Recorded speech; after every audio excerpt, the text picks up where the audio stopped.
নমস্কার। নির্বাচন আধিকারিক যারা আছেন এবং নির্বাচন কমিশনের কাছে প্রদেশ কংগ্রেসের থেকে একটাই আবেদন, অ্যাম্বুলেন্স নিয়ে যেখানে শুনানি কেন্দ্রে পৌঁছচ্ছেন এটা সঠিক সিদ্ধান্ত নয়। যারা অসুস্থ, যারা বয়স্ক,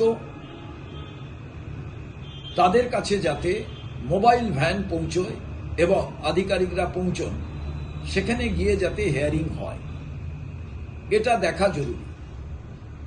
নির্বাচন কমিশন সিদ্ধান্ত নেবেন, কিন্তু আমরা বলতে চাই যারাই অসুস্থ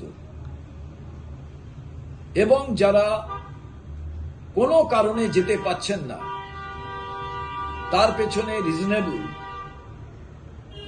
যুক্তি আছে, সেটাকেই মান্যতা দিয়ে নির্বাচন কমিশনে সেখানেই শুনানির জন্য যাওয়া প্রয়োজন।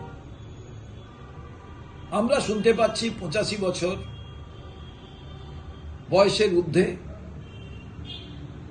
যারা নার্সিংহোম হাসপাতালে আছেন তাদের কাছে, এ বাদেও অনেকে এমন অসুস্থ আছেন কম বয়সের, সেখানেও আমার মনে হয় যাওয়া প্রয়োজন এবং এটা গুরুত্ব সহকারে নির্বাচন কমিশনের ভাবা উচিত। ইতিমধ্যেই নির্বাচন কমিশনের কাছে লিখিতভাবে এই আবেদন আমরা করেছি। এখন আমরা বলছি, অনেক বয়স্ক মানুষ আছেন যারা শারীরিক দিক থেকে সক্ষম, তারা যাবেন। অর্থাৎ আমাদের দাবি, শারীরিক দিক থেকে, মানসিক দিক থেকে যদি কেউ সেইভাবে সঠিক সক্ষম না হন, সেখানে যাতে নির্বাচন দপ্তরের আধিকারিকরা শুনানির জন্য যান এবং যারা এই দায়িত্ব পালন করবেন তারা মানবিকতার দিক থেকে বিষয়টিকে যাতে দেখেন।